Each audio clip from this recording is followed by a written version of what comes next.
Good morning, and thank you for joining us once again for our MedCom Benefit Solutions desktop discussions. My name is Casey Hope. I'm the marketing manager at MedCom Benefits, and I am joined today, as always, by Michelle Barkey, our senior legal counsel. Good morning, Michelle. Good morning, Casey. We hope that everyone is doing all right back there or out there. We're seeing that a lot of people are starting to return to the office, starting to kind of try to get things back to a little semblance of normal. So we've got some questions based on that today. But also keep in mind, we're here to answer any of those questions that you have. We've seen a lot of changes come in about COBRA, about FSA, about Section 125.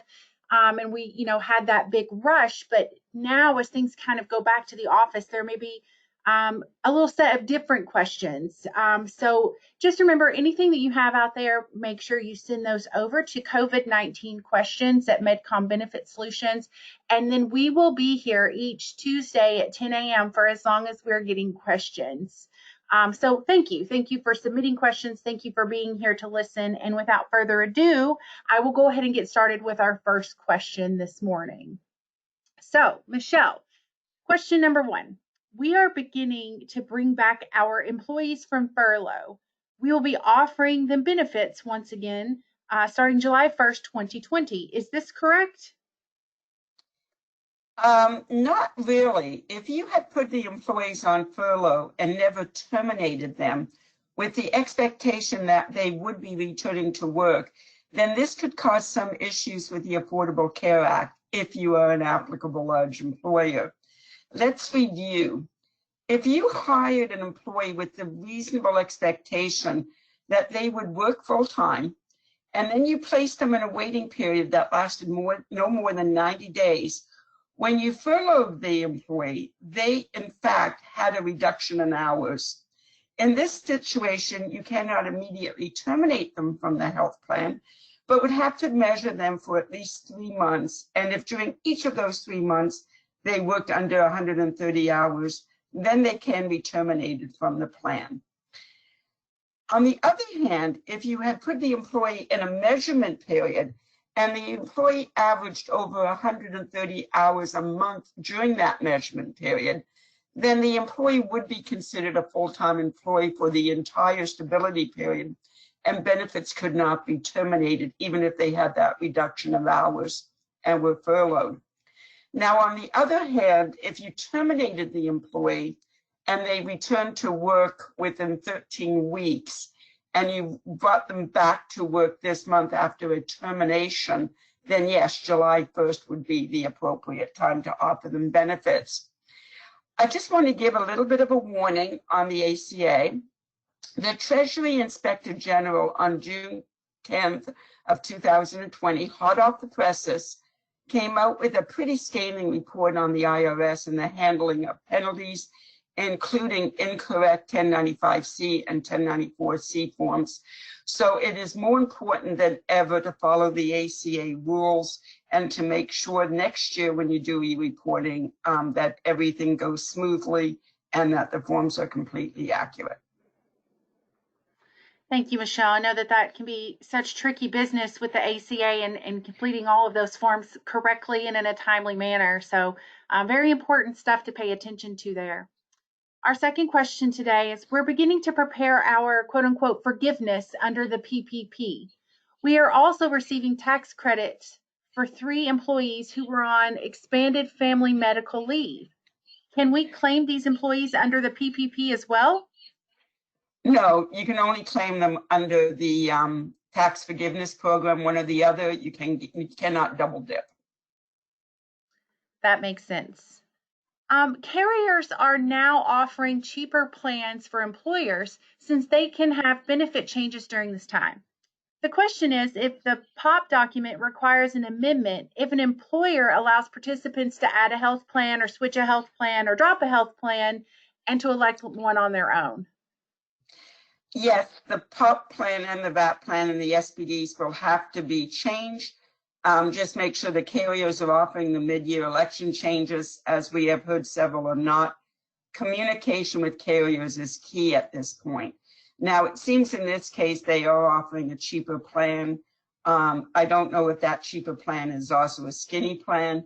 And if they're an applicable large employer and they're offering a skinny plan, just know that there could be penalties attached if you don't offer another plan that meets the minimum actuarial value. Got it. So now we have a question that was posed to the Department of Labor. My employees have been teleworking productively since mid-March without any issues. Now, several employees claim they need to take paid sick leave and expanded family and medical leave to care for their children whose school is closed because of COVID-19, even though these employees have been teleworking with their children at home for 4 weeks. Can I ask my employees why they're now unable to work or if they have pursued alternative childcare arrangements? You know, Casey, this is a really excellent question, and I'm glad that it was posed to the Department of Labor, because we're also running into it over the summertime when the schools may have been closed, but now potentially some after school or some summer programs might have been canceled.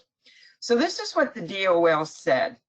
They said you may require that the employee provide the qualifying reason he or she is taking sick leave and submit an oral or written statement that the employee is unable to work because of this reason, and provide other documentation as outlined in section 826-100 of the department's rule applying to the Family First Coronavirus Response Act.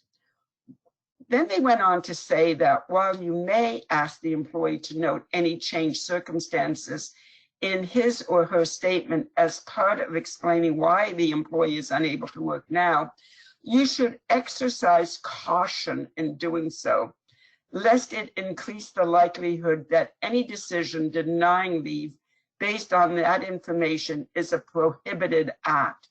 The fact that your employee has been teleworking despite having his or her children at home does not necessarily mean that the employee cannot now take leave to care for his or her children whose schools are closed for COVID-19 related reasons, or for that fact that potentially summer arrangements have been changed.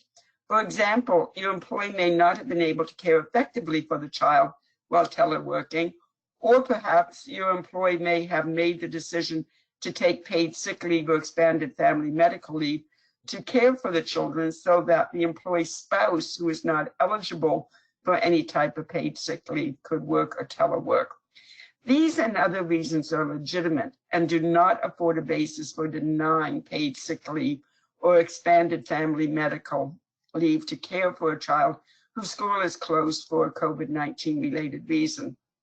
Now, the DOL did then put in another caveat, and they said this does not prohibit you from disciplining an employee who unlawfully takes paid sick leave or expanded medical leave based on misrepresentations, including, for example, to care for the employee's children when the employee, in fact, has no children and is not taking care of a child.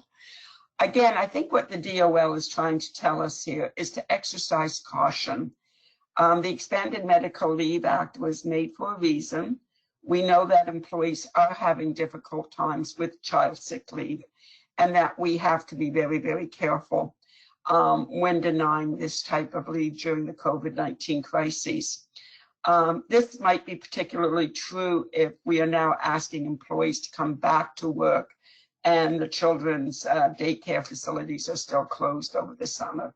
So just exercise caution and be reasonable. And I think you should be pretty safe for that.